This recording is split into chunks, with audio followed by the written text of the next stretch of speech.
I can just see.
Mm-hmm.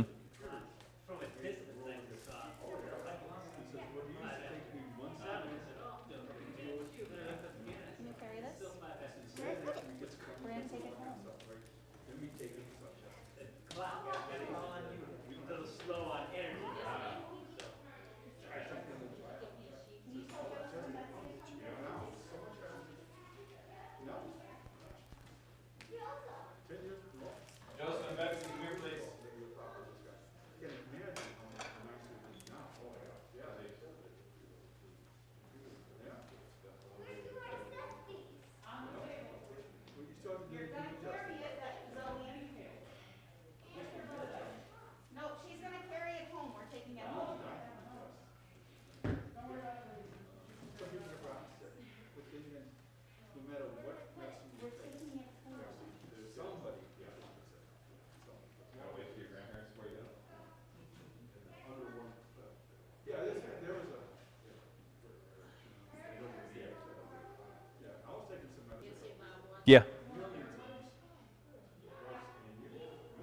Dave usually waves to Jean. Yeah, I talked to Jean. She was telling me, well, I can see you in church. And I said, well, next time I work with you, didn't turn that way. Yeah. I don't think she can see you now because you're over here because I've got it zoomed in. They can see Tim just fine, though. Tim is kind of the star of the show at the moment. Yeah. And he doesn't even realize it. No. So it stays on from church through work? No, so what happens is when we do church, we do one video and then it stops. And then I go up, Austin takes care of it, fixes it so that it goes online, and then I'll go back up there and restart and zoom the camera in and make some adjustments. And this time I made sure the sound was on, so that was helpful. Last 2 weeks I couldn't seem to remember to put the sound on. Yeah, I think so. I'm trying to decide only in that if we meet in there, we can't stream. And so if people want to see the seminarian and have him introduced, it's easier to do it while we're up here. So, right, so we'll let the potluck be, the room be set up and ready to go, and then we'll keep probably the Bible study here for one more week.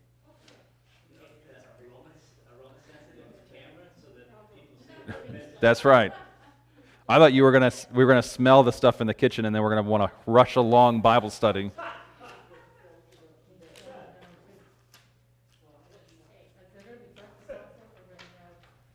There is not going to be breakfast until we're shooting for the 24th, I think is what the plan is.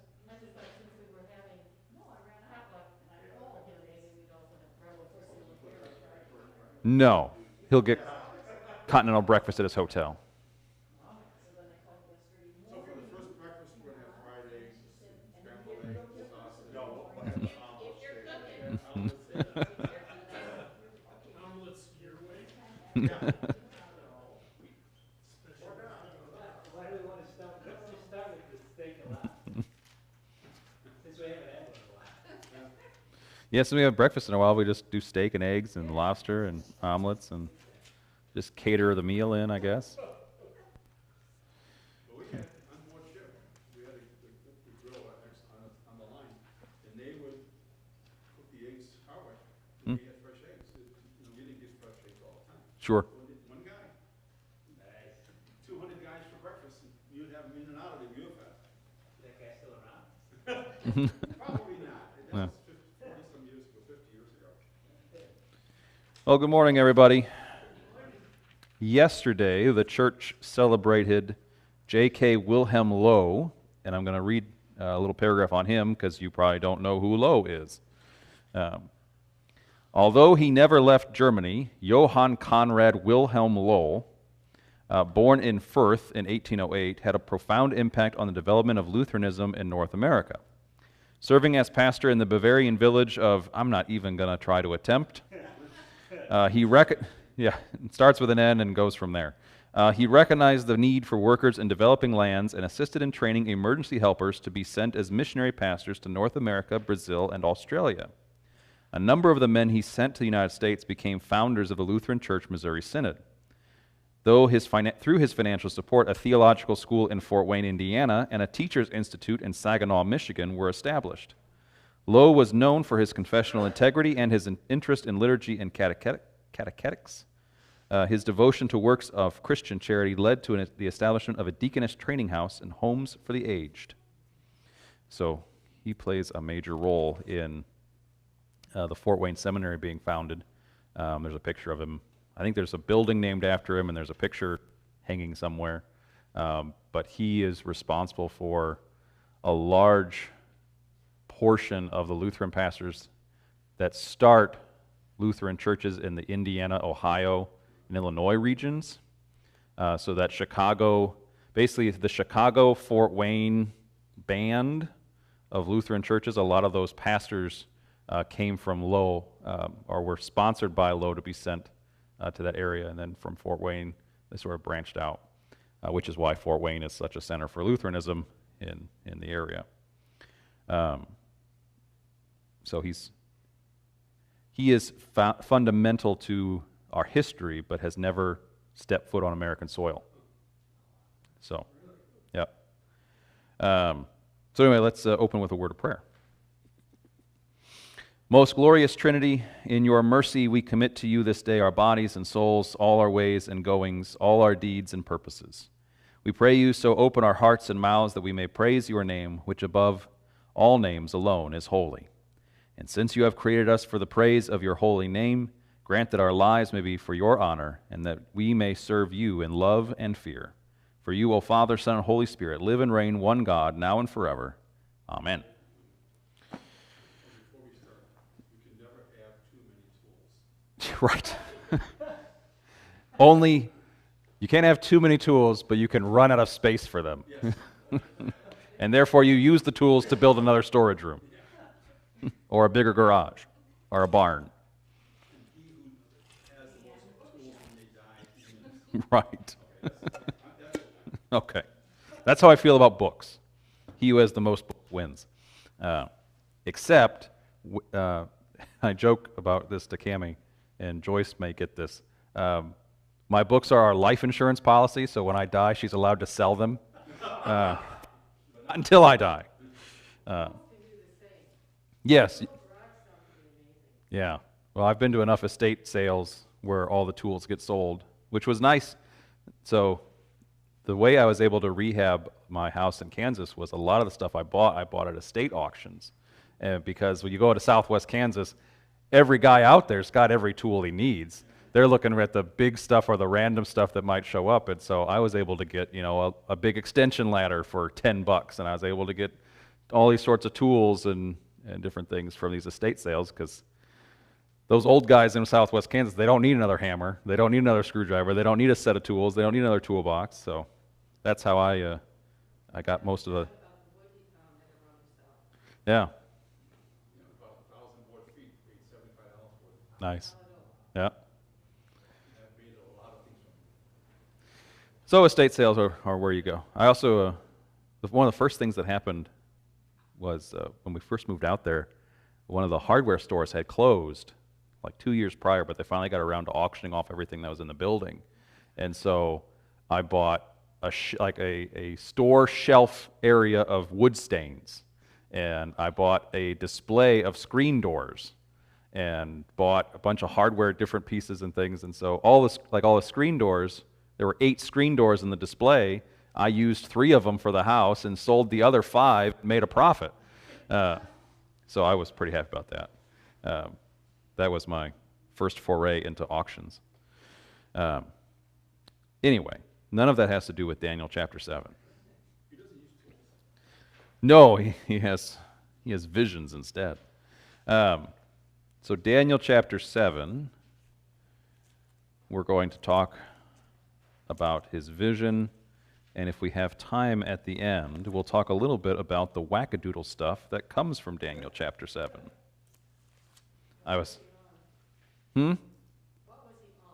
He wasn't on anything. It's what people interpret him as. They have a tendency not to keep it Christ-centered and go off the deep end. And we'll talk a little bit about that. I was telling Dave that when I was looking up, so I look up pictures for the text in case there's ever a good picture to put in with the live stream.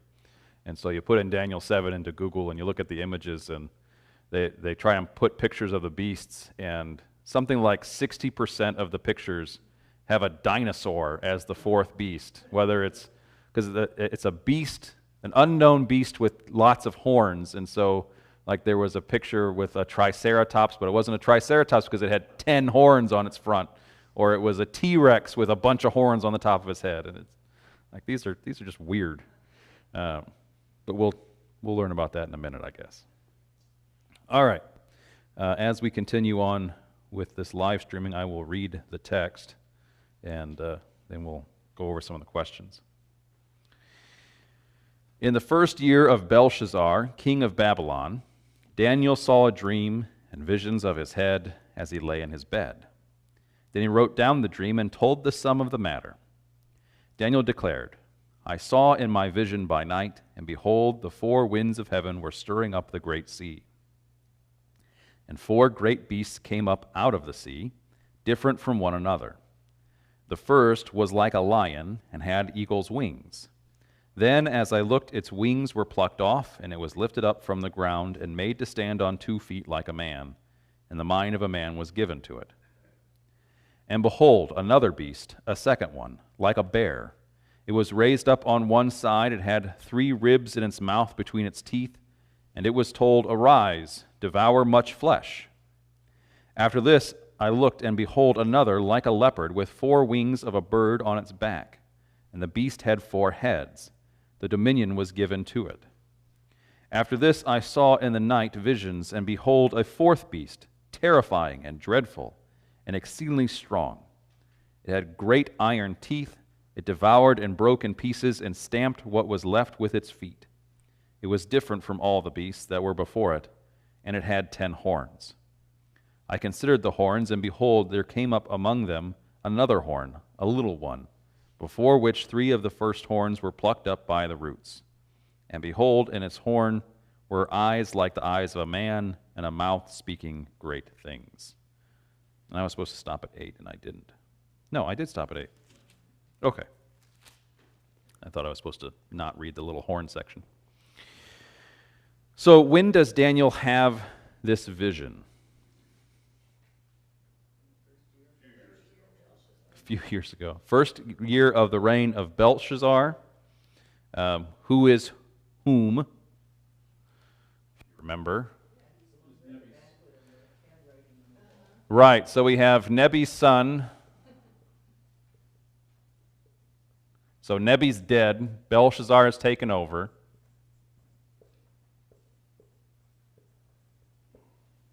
This is his first year. Now, if you recall, is his reign long or short? Short. So he has the handwriting on the wall. He falls rather quickly after that vision or that narrative in Daniel chapter 5. And so we actually have an exact date. I'm pretty sure it's 553. So 553 BC is when we're talking about. And what event is soon approaching? So if his reign is short, what's going to happen soon?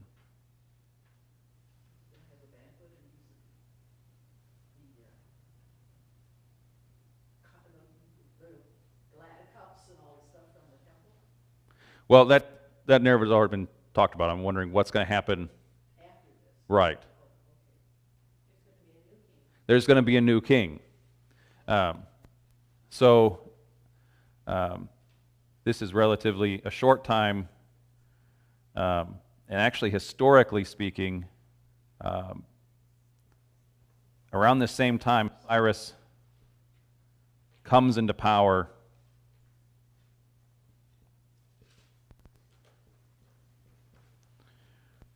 For the Medes. So Cyrus, I think, kills his father, and Darius is first. That's right. I'm sorry. Yeah, it's Darius, not Cyrus. Right. Darius is coming into power. Thank you.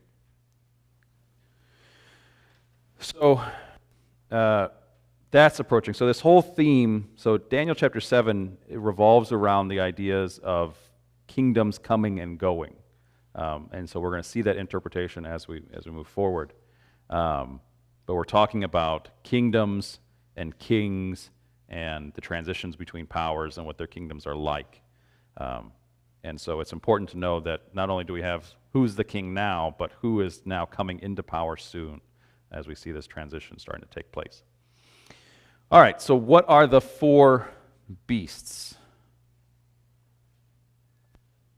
A lion with the wings of an eagle.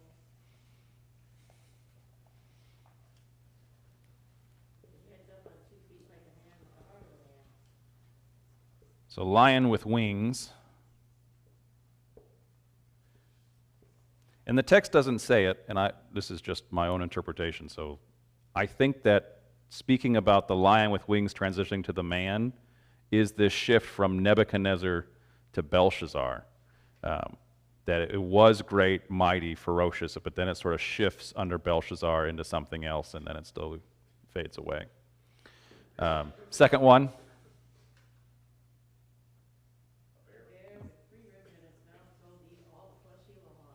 Right. So a bear with ribs. I'm sure it's slow roasted or something, or yeah. Yeah, smoked baby back ribs, yep. Obviously. And then the third one. Leopard with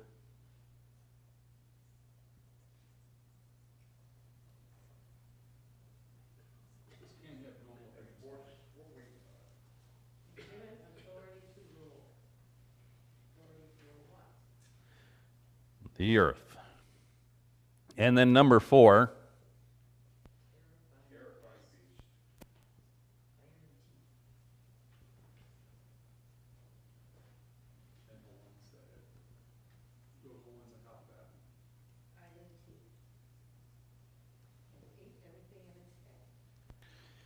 So something terrifying. We're just going to leave it at that. Right. Yes. Or a T-Rex. It could be a T-Rex with a bunch of horns. All right. So what is special about the fourth beast? What sort of makes this one different than the rest? Well, the horns are unique. So it has 10 horns, and then a little horn appears. Yes. So that's the next question. How's the little horn described? It has the eyes of a man and a mouth that speaks. And so that makes the little horn different.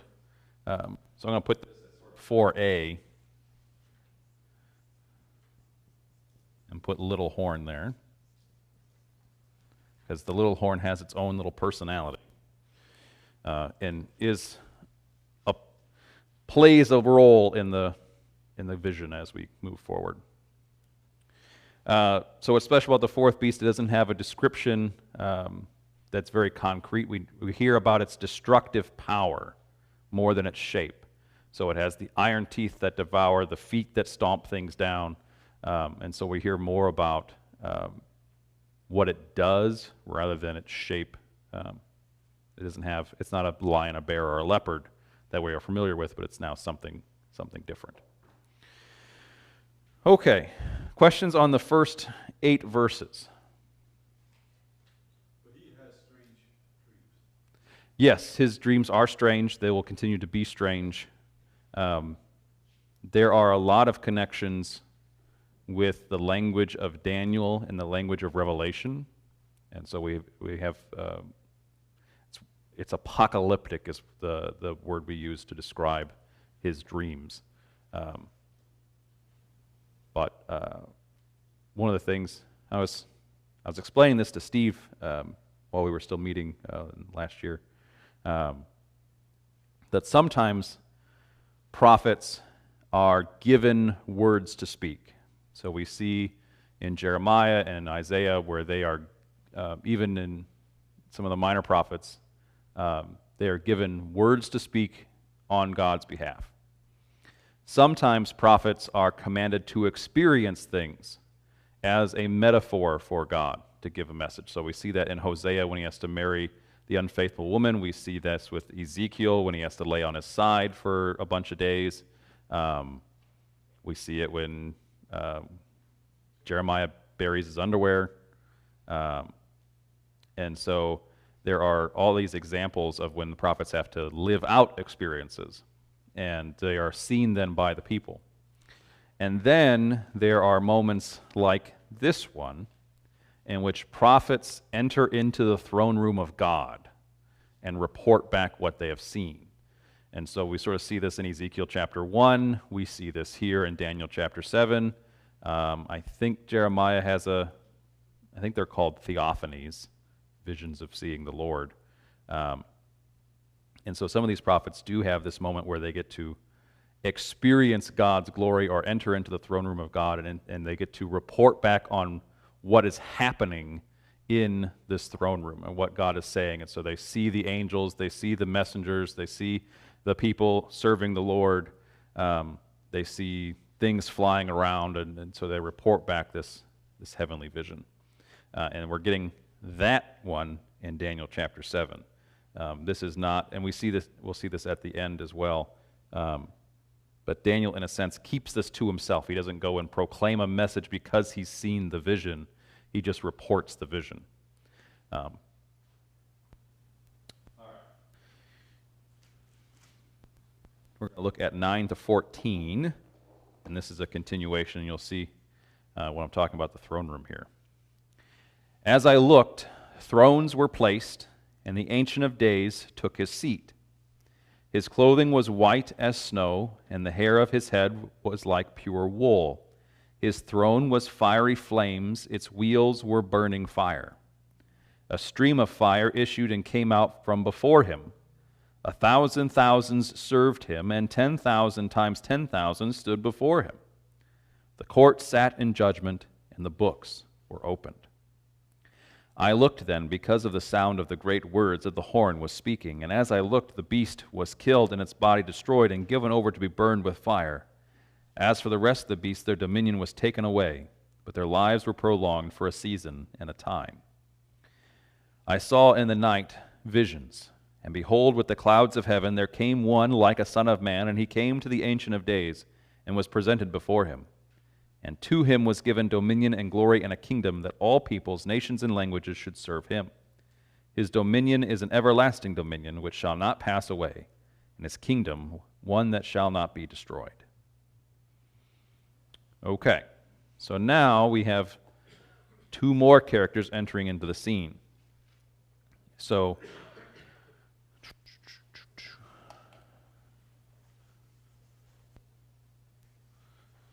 keep the four beasts there. But now we have the Ancient of Days. And we have the Son of Man.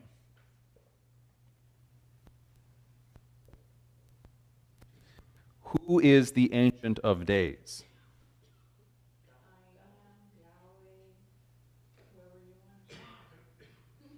Well, you have to be a little more specific, but more than likely it's the Father. Yeah. Because we have the Son of Man also present, you can't just use sort of the general, you can't say God, because Son of Man's there. The second person of the Trinity is present in the vision. And that's a spoiler for one of the questions coming up, I think.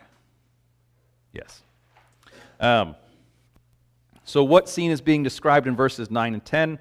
This is what I was talking about. The throne room of God is being described. And so it's kind of when you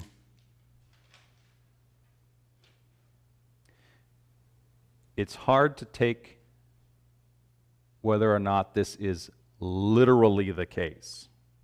So does God literally have a throne room in which he sits on a throne and does this?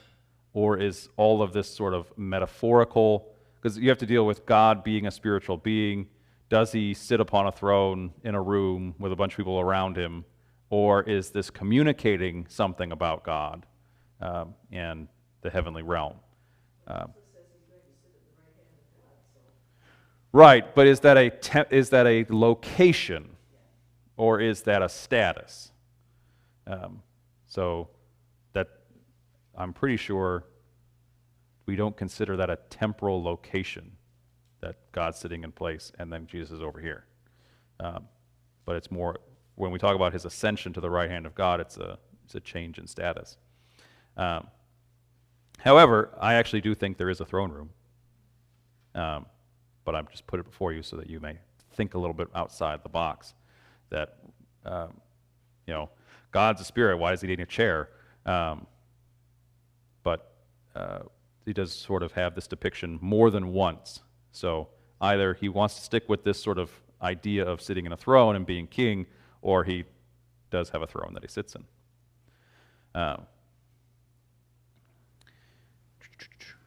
So what happens to the fourth beast?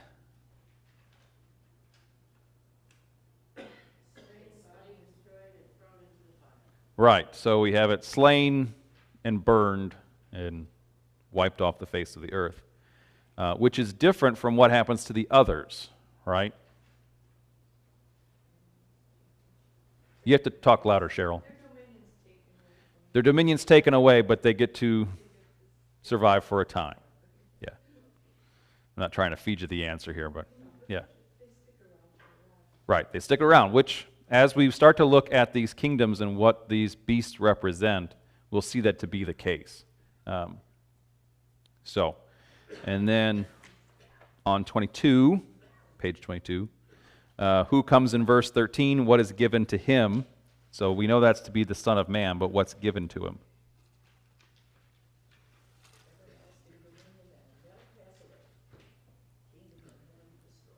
So he's given an everlasting dominion that will never be destroyed.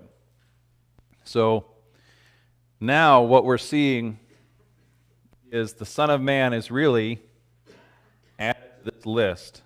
So he's number 5.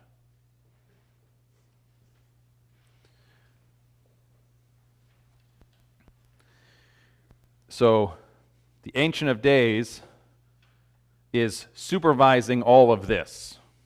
Okay? And then he's destroying this one, and in turn this one, and replacing all of these with number 5 and the dominion of the Son of Man. Okay? Now,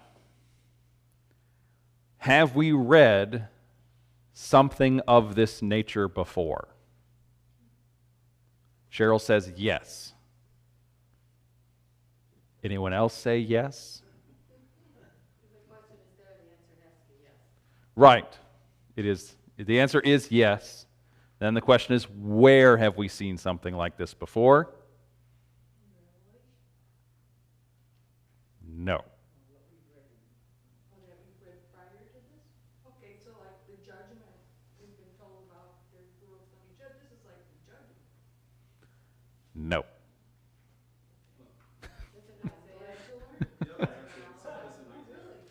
No. It's in Daniel. That's the hint. It's in Daniel. We've read it and studied it before. It's the dream of Nebuchadnezzar and the statue of 4 different materials. So we have the golden head, that is Nebuchadnezzar and Babylon. We have the Medo-Persian Empire that was in bronze, no, silver.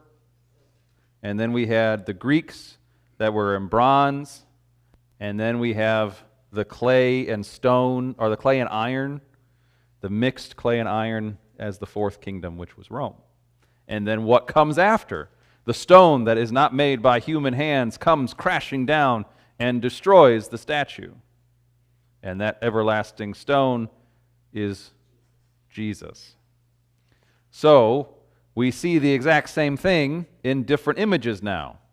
So instead of the king, or the head of the statue, we now have the lion with wings. Instead of the torso, we have the bear with ribs. Instead of the legs, we have the leopard. Instead of the feet, we have the terrifying beast. And then instead of the stone, we have one like the Son of Man. And so which thing wasn't mentioned, though, in chapter 2? You have the Ancient of Days, which is just God overseeing everything. The little horn is the new piece of information in this vision.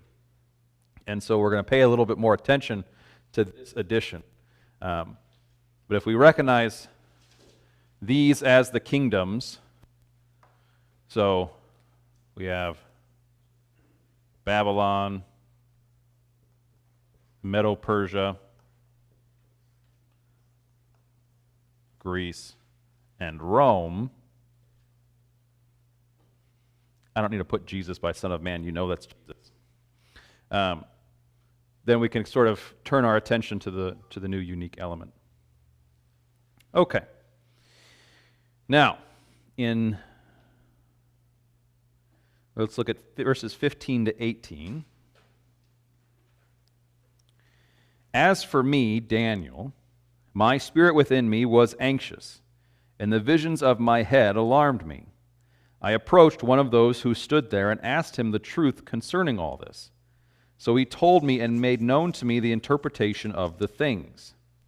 These 4 great beasts are 4 kings who shall arise out of the earth, but the saints of the Most High shall receive the kingdom and possess the kingdom forever, forever, and ever.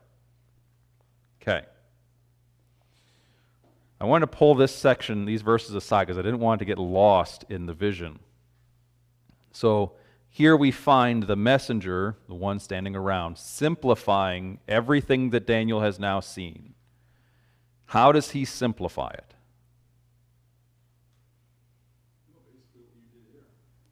Right. So what's the emphasis of this vision?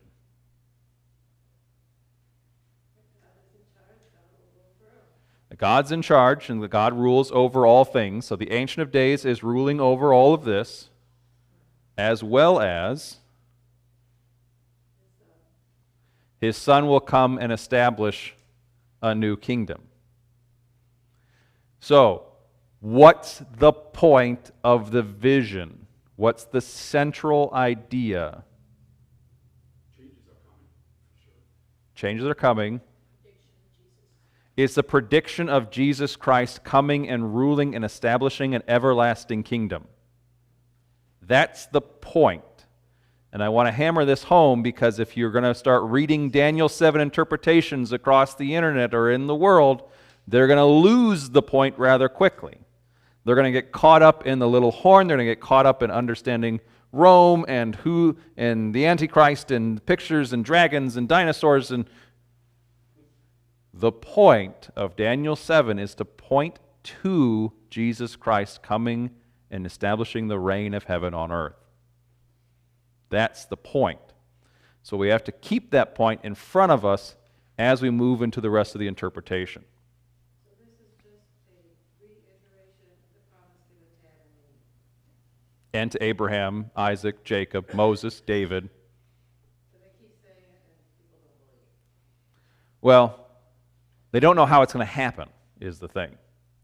So at this point, and this is, why are we doing all of this?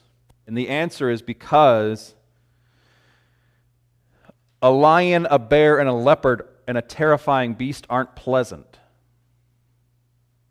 And so the people of God are going to be under a lion, a bear, a leopard, and a terrifying beast. And you might lose hope if you're constantly under a lion, a bear, a leopard, and a terrifying beast.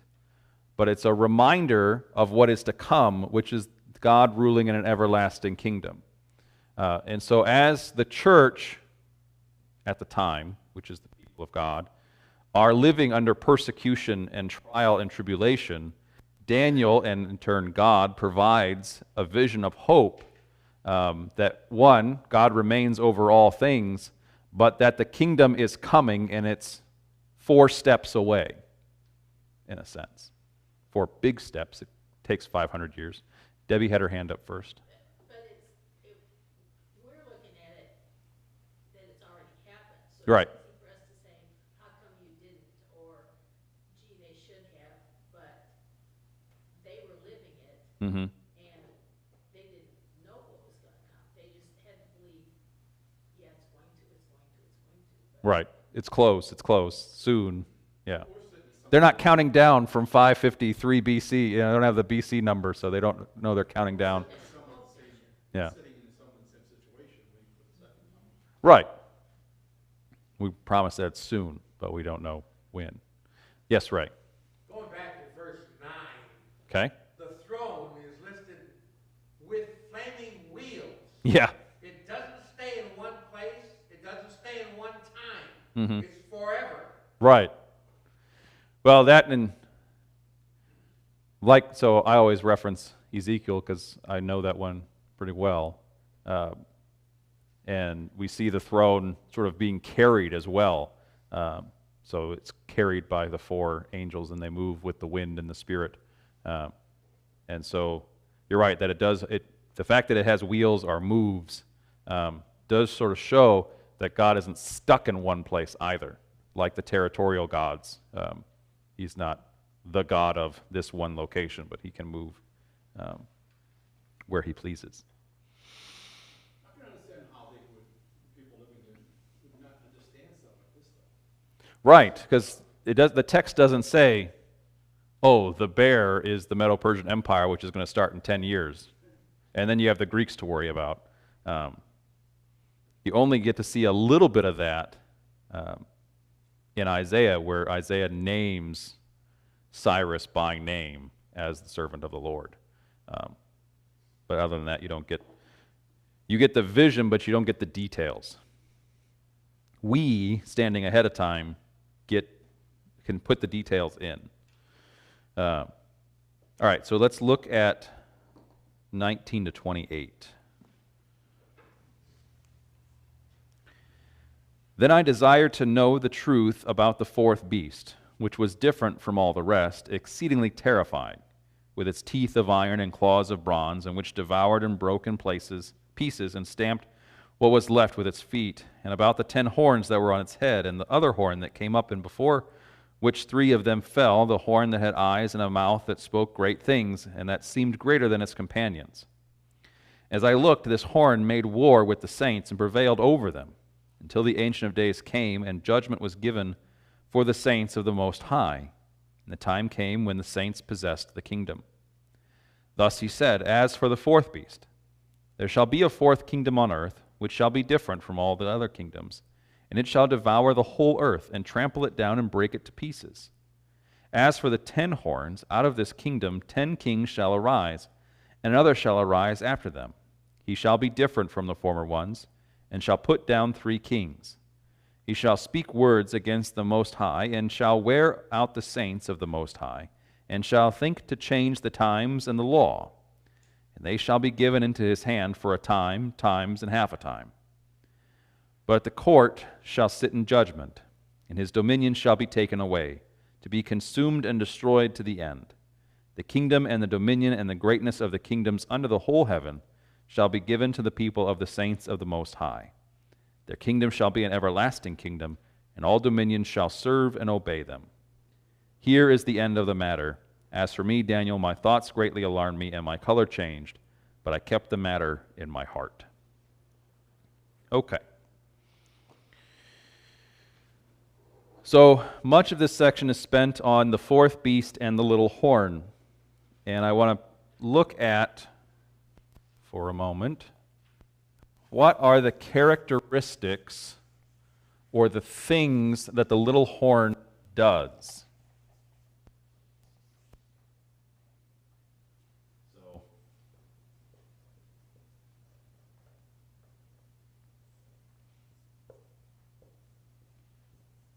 I think 3. What does the little horn do?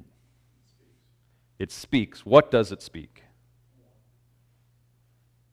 Wages war against the saints and defeats them. He speaks against the Most High. So he speaks against God.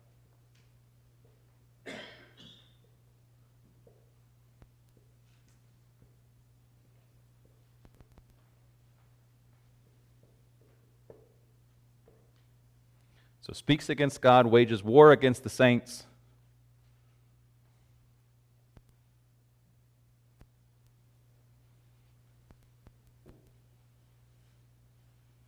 There's at least one more.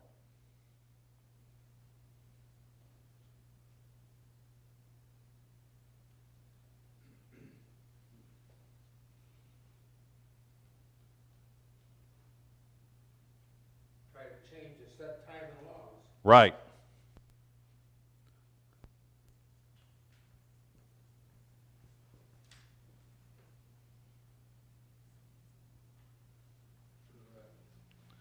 Whatever that means.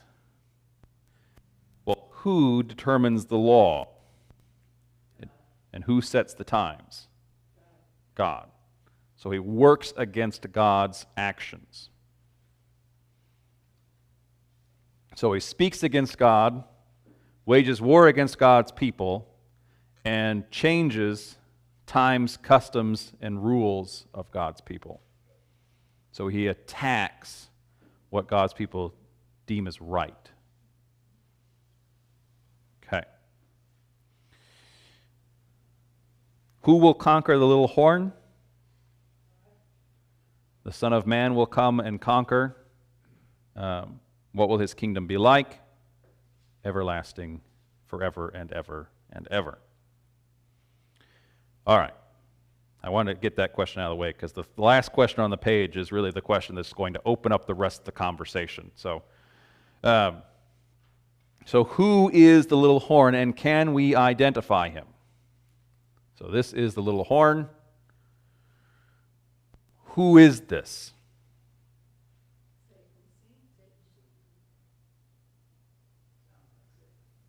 Sounds like Satan. But is it Satan? Because this is a horn on the fourth beast that grows out of the fourth beast, and the rest of the horns were human kings. He does subdue three of them, or replaces three of them. Is this the sin that results from Satan? Which means it could be us? No, it's not us. Congress. All right, Cheryl's online. It's Congress. There we go. All right.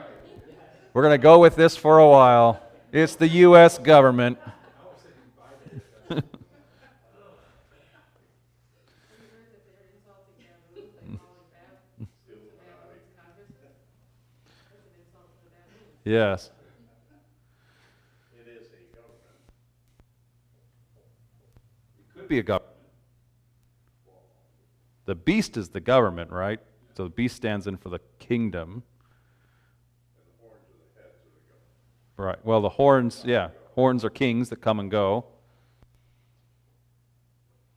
So, in general,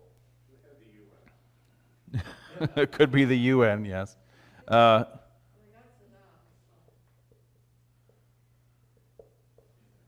We in general consider the little horn to be the Antichrist. Question, what is the difference between the Antichrist and Satan? The Antichrist is a person. In the flesh, yeah. So, and not just one person is the thing we have to realize. And this is where we start to see problems with our dispensational premillennialist brothers and sisters. They have a tendency to see the Antichrist as an individual who will appear in a certain time and will cause the tribulations of the world and will be one of the last steps before Christ returns and rules for 1,000 years. People had talked about Hitler being the Antichrist at one time. Yes. And so there is not one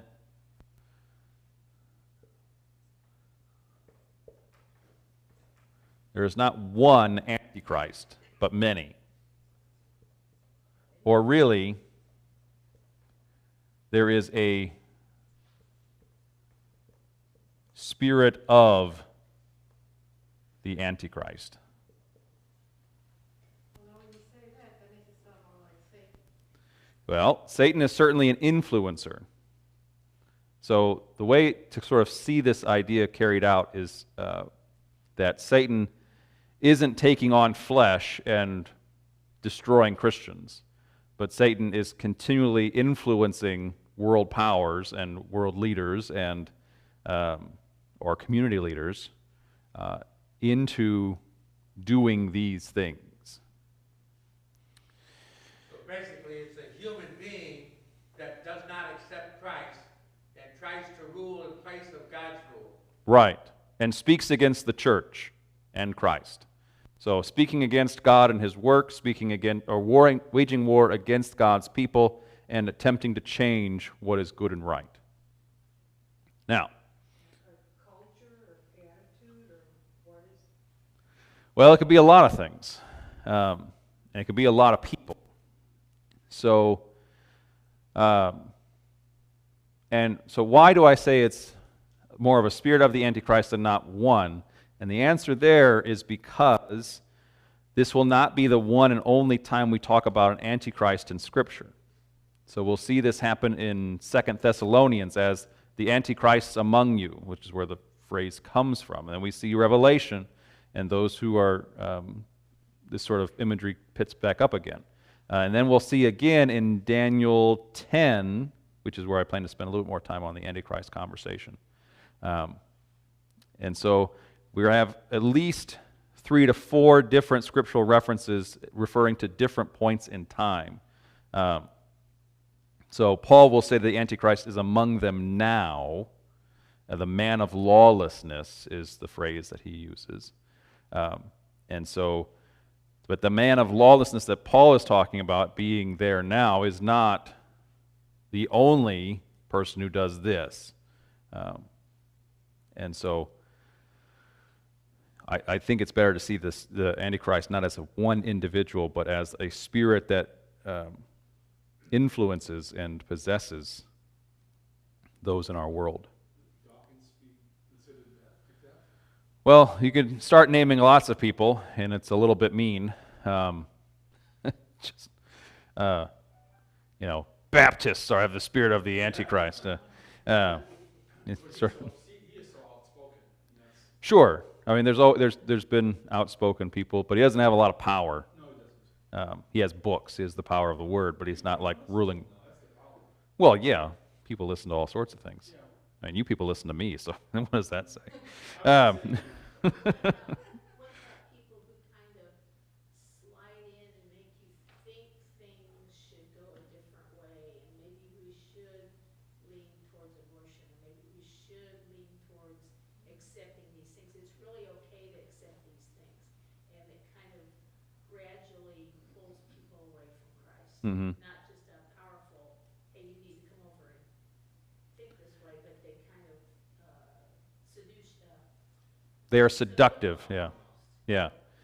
So here is my, I'm not going to call it an issue, but one of the things to recognize here is that this is of a greater scale than that, is kind of what I'm thinking. It's not just the person who kind of acts like a believer but really wants to push the local congregation or tries to influence or, wants to be congregational vice president and push people towards something. And no one wants to be these things. We don't have that problem. Anybody want to be president of the congregation? You want to step into that? No, okay. You can start changing. See, the first thing I did was change times and laws. We changed the service to 9 o'clock. I said communion every Sunday, and boom, all of a sudden I'm the Antichrist. I'm waging war against you people and your ability to sleep in. And then I speak against God because he doesn't really, I don't know.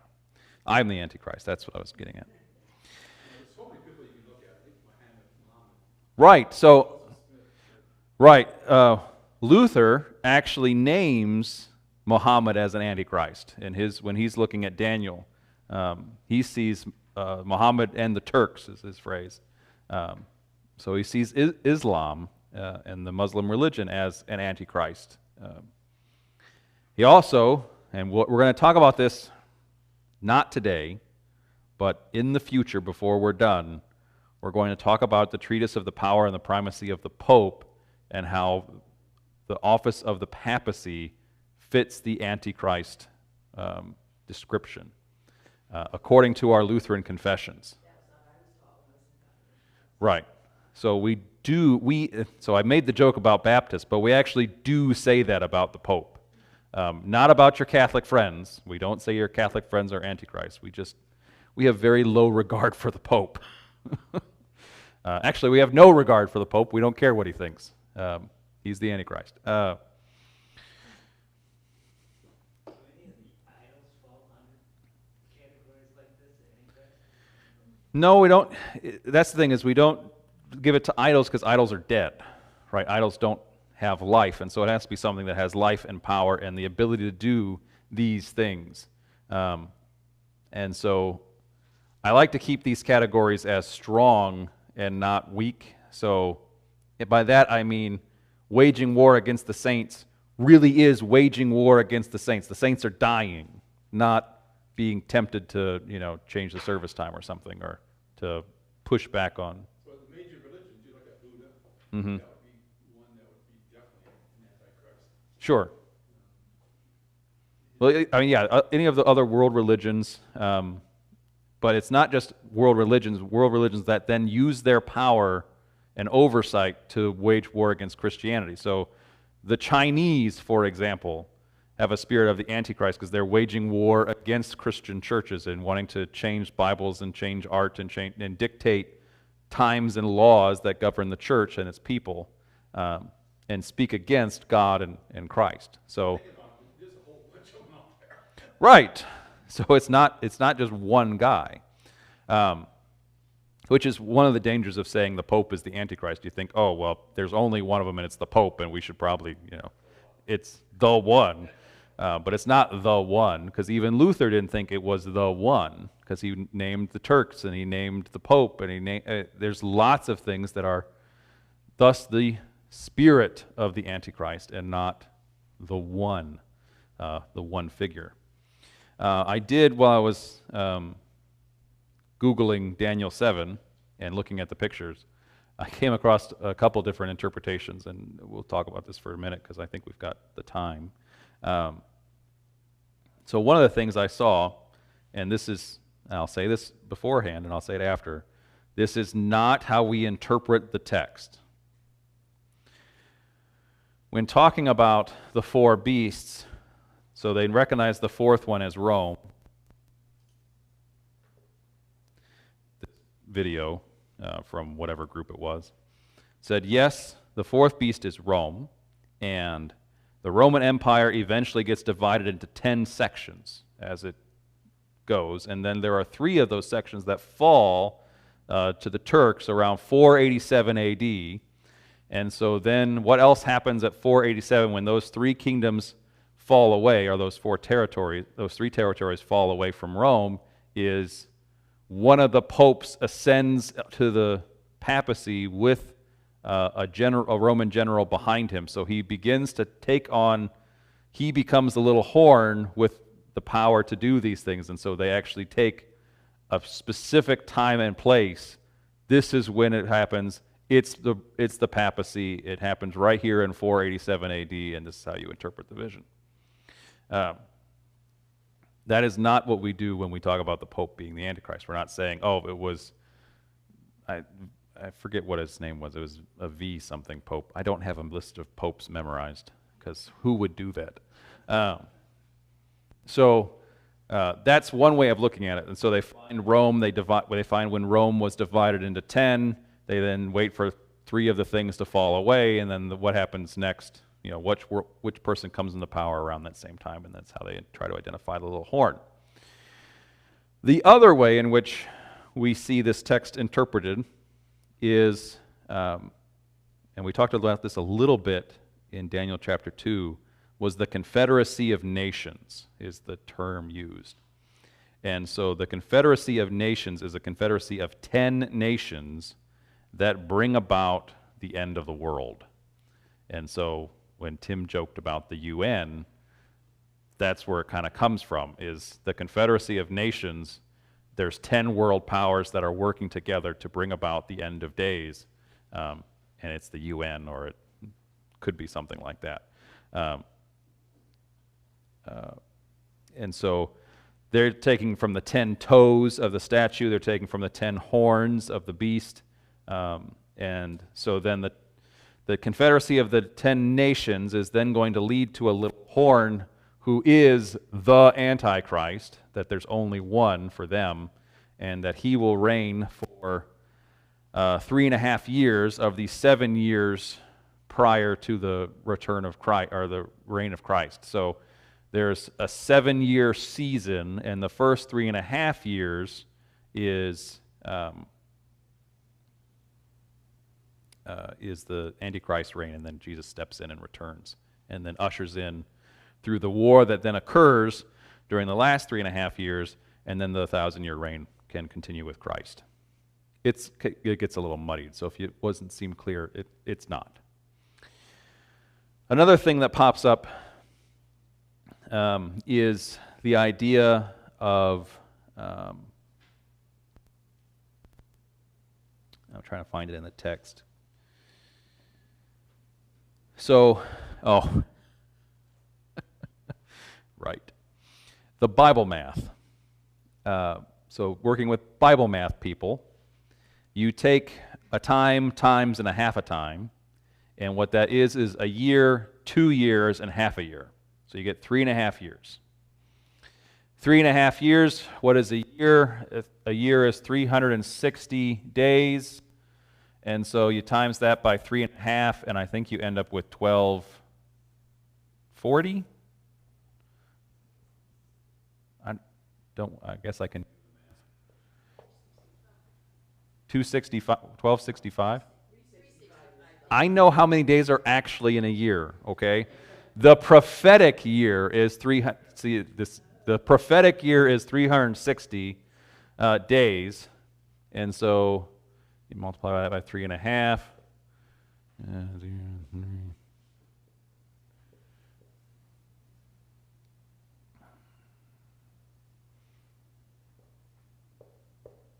No, I messed that up.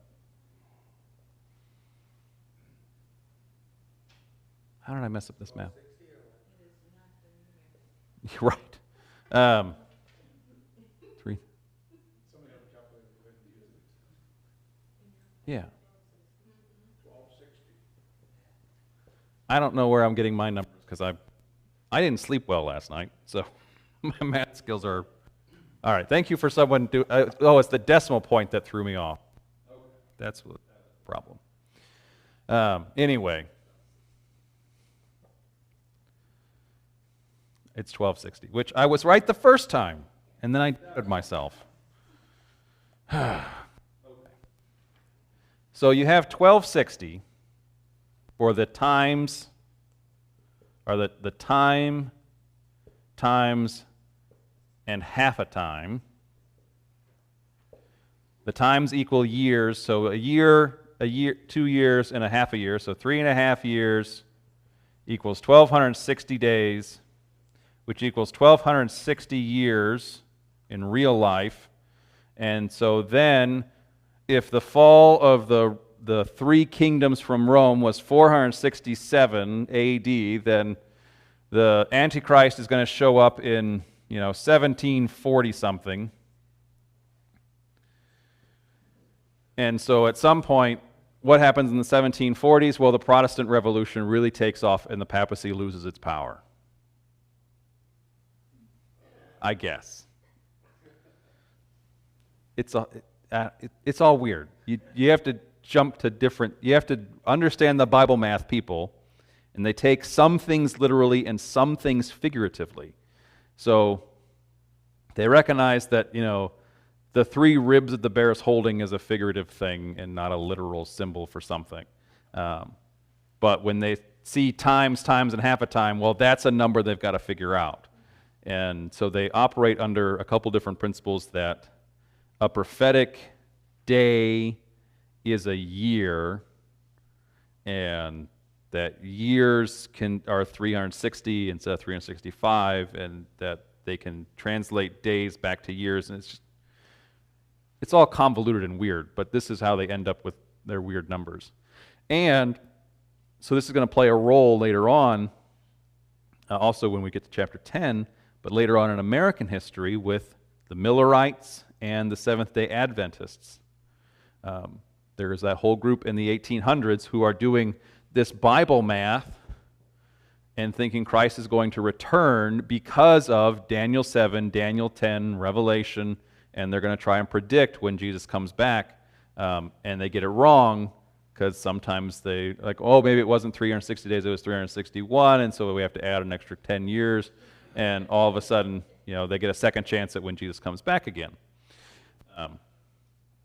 So this is this text is influencing our world and our church history in America, a little bit in Europe. That Daniel 7 gets misused and misapplied, and it loses its focus on Christ. So this is why, again, I pointed the emphasis on 15 to 18, that the entire purpose of this vision is to point to the Ancient of Days ruling over all things and establishing a kingdom that will last forever in his church, and not in getting all sort of caught in the weeds of the Antichrist. Yes, Ray? The other thing that I thought of is humans try to say, well, if I do this and if I do that, I'll be a better person, I'll be closer to salvation. We tend to think that we can do something to gain salvation, which we cannot. Mm-hmm. Jesus did it all for us, and part of the Antichrist is the human influence that we have within ourselves. Sure. So the Antichrist is going to change. We're talking about changing times and laws and speaking against the work of God. He's going to speak against grace. He's going to speak against forgiveness of sins through Christ alone, through faith alone. And so whenever we see works righteousness sort of take the forefront of whatever it might be, we can see the spirit of the Antichrist at work. And so that's one of the warning signs. And one of the reasons why the Catholic Church gets thrown under the bus with this one is that the Pope promoting indulgences and works plus faith is sort of what leads to that characterization in the Treatise on Power, Primacy of the Pope, the TPPPP. The TPPPP, the Treatise of the Power, Primacy of the Pope. It's a lot of P's. Okay. That's enough on the Antichrist today. How many countries have nuclear power? I don't know. You're talking 10. You're talking 10. I'm talking crazy people, so I don't bother with that question, but the crazy people are all cut up about 10 nations, not me. Well, that's why I was thinking crazy people with nuclear power. Right. Destroying the earth. Oh, sure. So that once we have 10 nuclear powers in the world, Christ will have to return, because otherwise we're just going to kill ourselves. Yeah.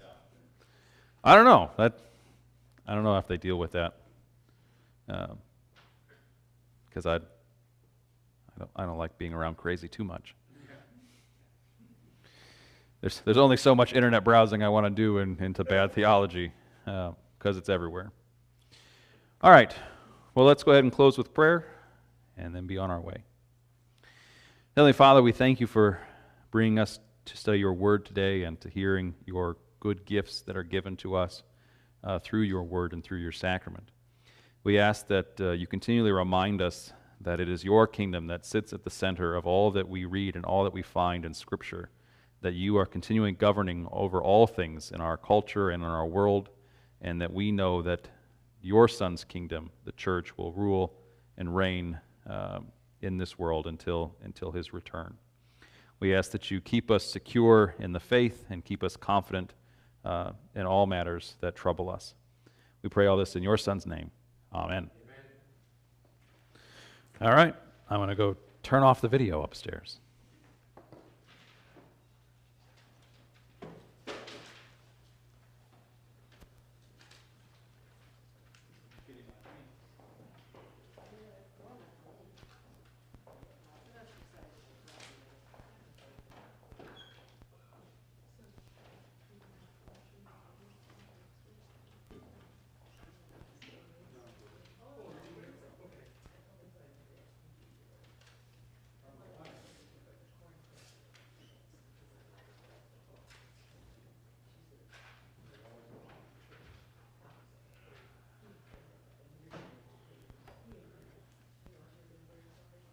You're making potatoes and I'm making potatoes.